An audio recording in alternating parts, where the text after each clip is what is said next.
Banyak sahabat menanyakan apa komentar saya tentang pernyataan pejabat keuangan bahwa hutang Indonesia masih dalam ambang batas aman. Nah, gimana ini jawabannya? Sontoloyo ini bisa apa menjawab pertanyaan tentang hutang? Pastinya saya tidak ingin berargumen dengan Menteri Keuangan terbaik di dunia. Siapa saya juga sih? Kemudian setelah saya pikir-pikir, mungkin ada baiknya bukan argumen tetapi menyampaikan dengan keilmuan yang lain. Dengan demikian diskusi menjadi netral. Karena bisa saja salah keilmuannya, bisa juga salah ambil sampel sehingga salah kesimpulan, dan dengan demikian kita nggak kena pasang ngeledek, nggak salah ilmu gitu kan. Nah, ada sih ketakutan atau ketidakenakan kita, bagaimana kalau keilmuan kita yang benar di kemudian hari? Kan jadi kayak pemerintah sekarang melakukan false information. Itu yang kita nggak mau. Jadi harus berdasarkan keilmuan baru kita bertutur. Bagaimana kalau mulai dari sana? Bener deh, kalau ternyata kita benar, gak enak banget jadinya. Begini melihat dari kacamata lain, dari ilmu lain.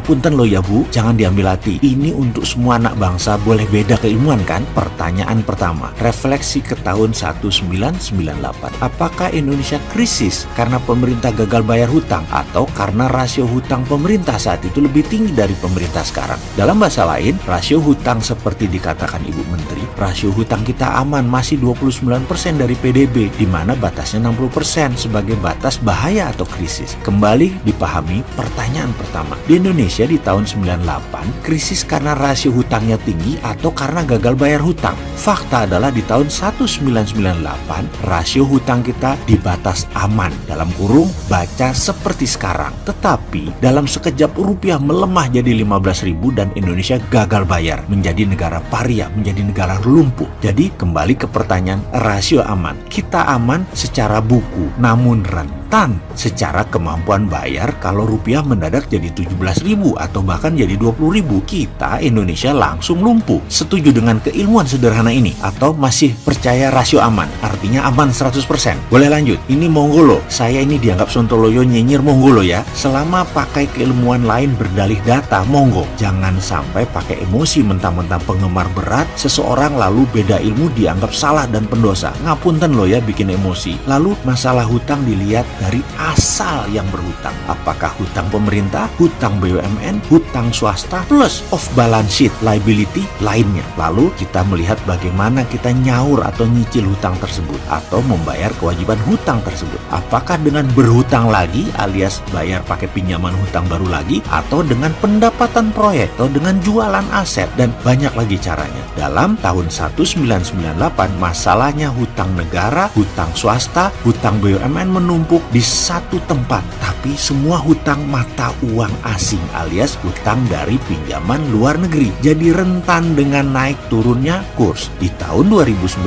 ini hutang negara, hutang BUMN mendominasi, swastanya sedikit. Lalu dikatakan bahwa Jepang, Amerika adalah negara penghutang terbesar. Nah, ini menarik. Benar, setuju. Hutang diambang rasio atas alias sudah di atas 55% dari negara Amerika dan Jepang. Namun di sekolah saya diajari juga cara melihat data dengan cara lain. Maaf ya, mungkin karena kampus pinggiran beda dengan kampus Bonafit, jadi ilmunya masih ecek-ecek saya ini. Begini kami diajarkan. Hutang Amerika menggunakan mata uang negaranya sendiri, alias hutang pakai mata uang dolar juga. Jadi tidak ada potensi rugi kurs, dan juga pembeli surat hutangnya ya warga Amerika sendiri, pengusaha Amerika sendiri, perusahaan Amerika sendiri, atau pinjamannya jadi pinjaman dalam negeri yang banyak. Demikian juga Jepang, dana pensiun Jepang duitnya banyak dan dipakai beli surat hutang negara sendiri, yen ketemu yen. Sekarang hutang Indonesia 100% hutangnya foreign direct investment, hutangnya pakai currency asing, masuk ke proyek BUMN dan proyek negara. Jadi kok saya nggak enak untuk mempertanyakan hutang kita aman? Yang bener aman tuh yang mana? Yang aman di rasio buku, di fakta lapangan beda. Ngapunten loh ya, ilmu saya kampungan. Maaf kalau saya salah ilmunya, saya mohon diajari lagi. Pengen banget berguru dengan yang terbaik. Saya fans berat beliau loh. Dan untuk sahabat, ilmu ini jangan dipercaya penuh loh. Keilmuan saya ini ceper banget dan masih diragukan. Tapi saya yakin common sense manusia tidak memerlukan sekolah tinggi. Bener nggak gitu? Sudah dulu, semoga menjawab pertanyaan sahabat.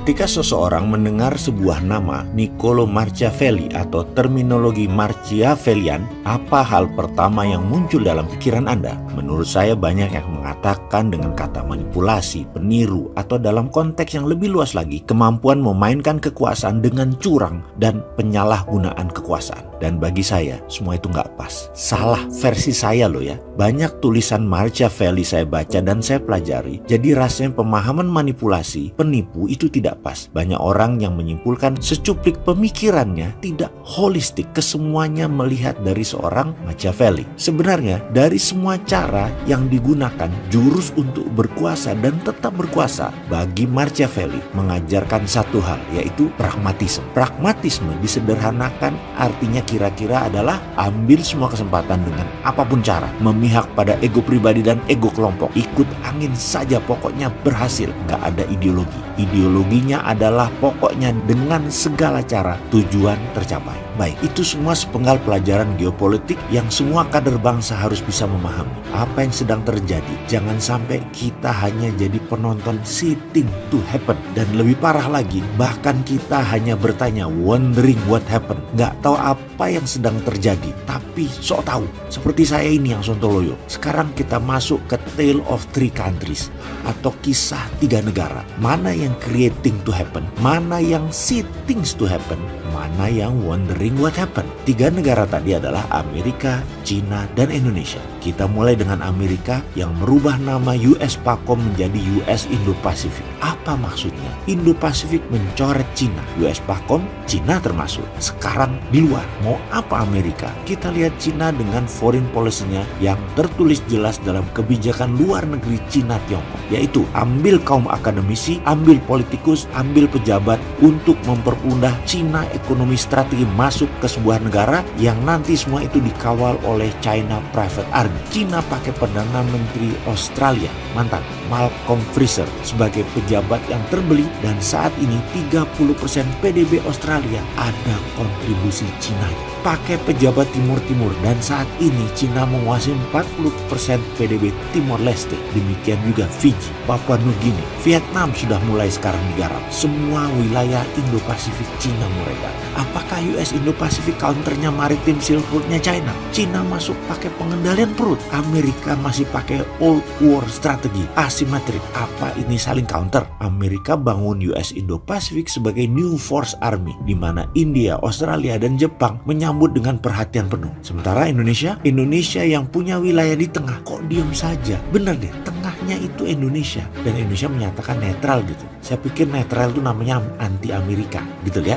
Kita ini netral, harusnya benar-benar netral. Tidak pro Cina juga, tidak pro Amerika juga, tapi semua kebutuhannya kita akomodir. Sekarang kita lebih dalam lagi menganalisanya. Poros maritim Indonesia konstruksinya seperti apa? Mengapa copy paste poros maritimnya Cina? Dalam sebuah acara akbar di awal tahun 2019 yang namanya Military Defense Exercise yang dipimpin Amerika bersama 90 negara. Sekali lagi, 90 negara mereka melakukan mega exercise. Hal ini belum pernah dilakukan sebelumnya. Simulasi perang akbar. Apa yang terjadi? Indonesia dan Cina tidak diundang loh. Wilayahnya di mana? Maritim Indonesia dan Laut Cina Selatan. Apa itu artinya? Apakah ini artinya dunia akan melakukan war game versi baru dengan beragam tool, dan semua negara lagi cari bolo, cari kawan, cari teman, dan memposisikan siapa lawan? Bos NNC National Security Council Robert O'Brien ternyata gerah dengan penguasaan Cina pada jalur maritim dunia. Ada 7 selat utama dunia, 2 terusan utama dunia. 7 selat utama, 4 dimiliki Indonesia, seperti Selat Sunda, Selat Makassar, Selat Lombok, dan Selat Malaka. Apa yang terjadi? Cina saat ini menguasai 4 selat, 3 selat di Indonesia, dan 1 terusan Suez itu dikuasai Cina, dan dunia gerah. Bukan saja Amerika, 3 selat Indonesia dikuasai Cina tanpa Indonesia dapat apa-apa. O'Brien gerah sebagai defense advisor dan counsel. Menhan Amerika gerah, Pompeo juga gerah, dan dunia sudah sering beberapa kali menyatakan gerahnya atas penguasaan Cina atas jalur-jalur strategi tersebut. Oke sahabat, ini adalah gambaran besar. Perlukah ini dilanjutkan? Perlukah ini dibahas? Apa yang seharusnya Indonesia lakukan? Apa memilih kasual seperti sekarang? Wondering what happened? Padahal wilayahnya yang dibahas adalah wilayah Indonesia. Wahai Indonesia, mana sih platform pertahanan negaranya? Dan mana sih kebijakan luar negerinya? Ditunggu loh.